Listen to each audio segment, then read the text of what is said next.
coaching carousel that has been happening.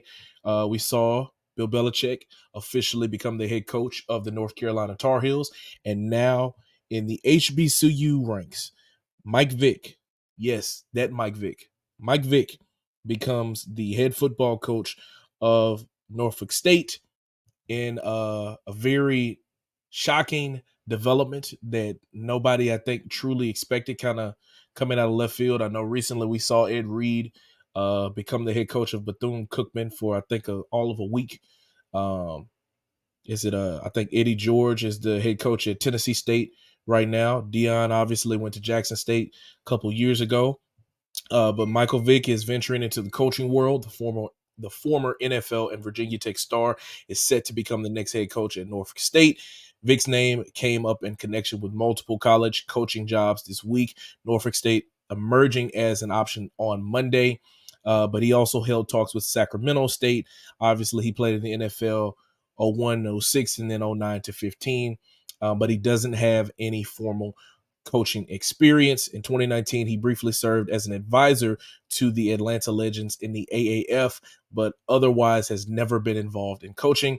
That will now change as he takes over Norfolk State.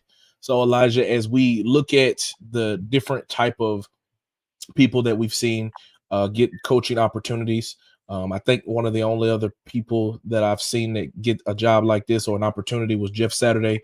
When he got the interim gig with the Colts a couple of years ago.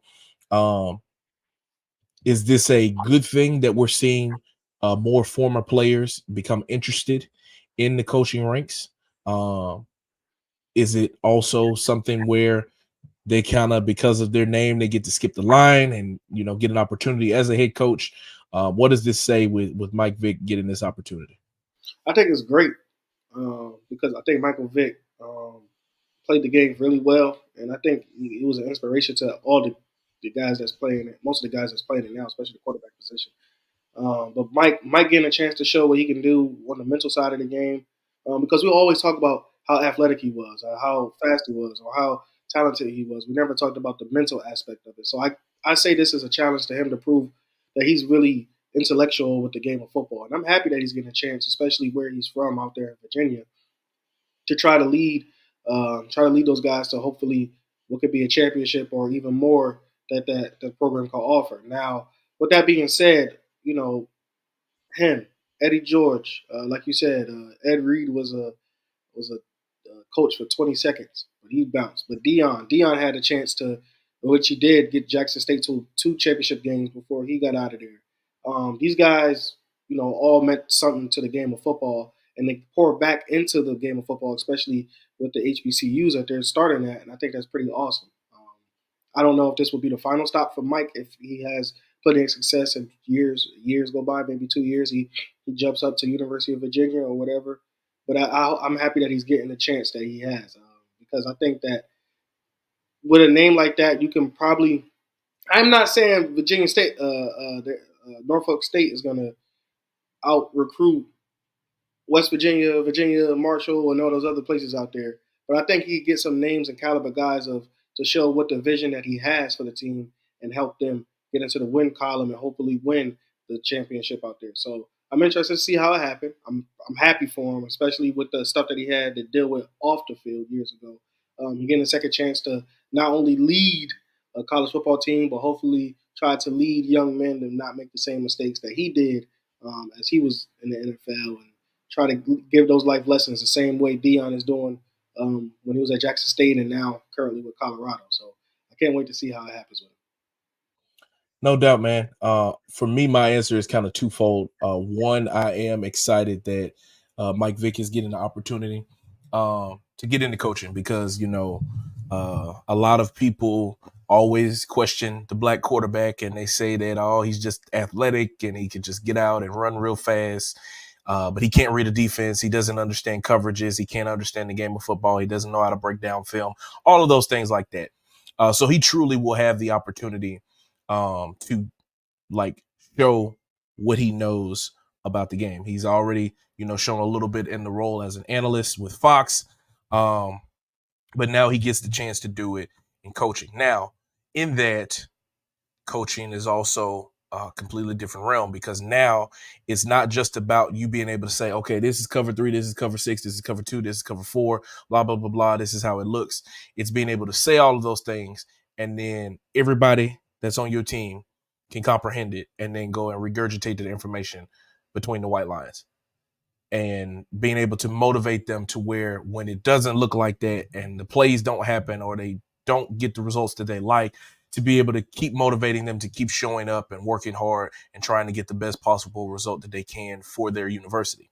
Um, so it is going to be a task where he will be given an opportunity to show what he can do as a coach, and how he is as a teacher and a leader of men. We've already seen how he can lead men on the field, physically playing.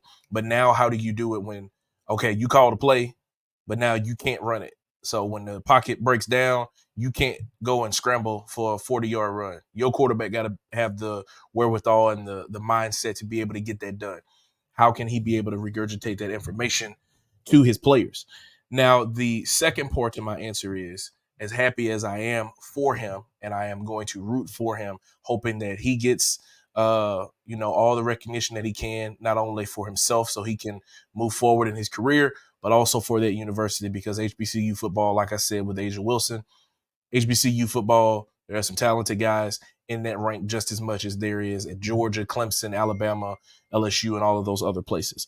Um, but the other side to this is, I know that there are probably some assistants out there that have been in the wings waiting for their opportunity to get a head coaching job and probably feel slighted just a little bit.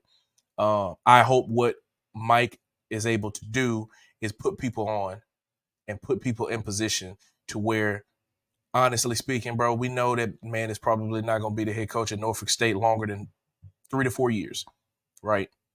I hope that he puts people on his staff to where it can be closely similar, not the exact same thing as what Dion did at Jackson State, where he left, but and it's documented on video, because I know people are going to troll and say Dion didn't endorse TC Williams, but it's on video of him saying, I want TC to be the head coach. TC takes over. Jackson State wins the HBCU national championship this season, right? That continues to put a good team that was already good, that was put more in the spotlight because of the star that came in and led the way, that was able to continue to grow as they moved along down the line, even though Dion is no longer there and he's somewhere else. Two places being able to succeed in the same way. I hope that Mike comes in and is able to do that, that he's able to find assistants within the HBCU ranks, or assistants that are trying to come up and become a head coach one day, and put them on and say, come be my offensive line coach. Come be my offensive coordinator. Come be my running backs coach. Come teach these guys how to be the best tight end, not only in HBCU football, but in the country. And then using the resources and connections that he has, because he's played in the NFL, because he's worked for Fox and major TV networks, to get eyeballs put in Norfolk State, at Norfolk State, to where guys can get opportunities, guys can be able to get drafted, and it continues to shed light on what has already been very evident, which is that there are talented athletes playing in the HBCU ranks. Uh, so congratulations to Mike Vick.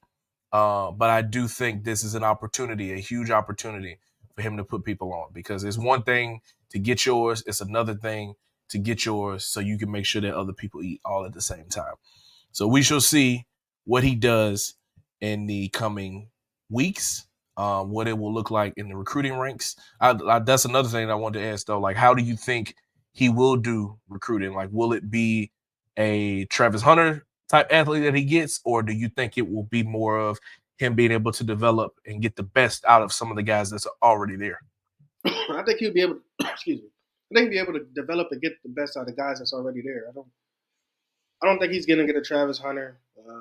He's not going to get a quarterback that was similar to Shador. I mean, they're going to probably have similar traits, but not as good as Shador. Dion actually walked into the situation of the luxury of having his sons, and then his sons help recruit too. I don't see the same thing with Mike. I think Mike is just going to sit there and try to develop of what he has, and hopefully it works out. And like you said, man, I just hope that it works out for him, because like if he does put him in a winning position for the 2 years that he's there, 3 years, whatever, how long he's there. Of course, other schools are going to be knocking at the door. So I just think that he's going to have a good. I think he's going to have a time of his life developing and helping them get to the spots that they need to be at. So I don't think he's going to get a 5-star, 4-star. I think the most he'll probably get is a 3 or a 2, and he'll go from there. I think somebody's gonna follow him, man. I think You think that so? it might not be a Travis Hunter, but there will be at least 1 or 2, 4 or 5 stars that come there simply off the fact that I have the opportunity to coach or play under somebody that is went where I'm trying to go. Like that alone is a draw in itself. What he does with that is to be seen.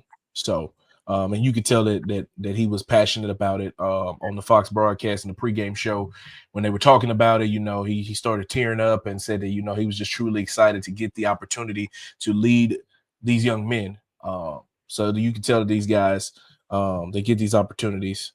Really are truly grateful for it. So, congratulations to Mike, and we will keep our eyes out to see what he does in the future. Thank you so much for watching this clip of the Fitz Take podcast. Be sure to like this video and also subscribe to the YouTube channel, and also follow me and Elijah on our social media platforms. They will be linked down in the description. And remember, every episode of the Fitz Take podcast will air right here on the YouTube channel every Monday at 2 p.m. Thank you so much for watching, and we'll see you next time.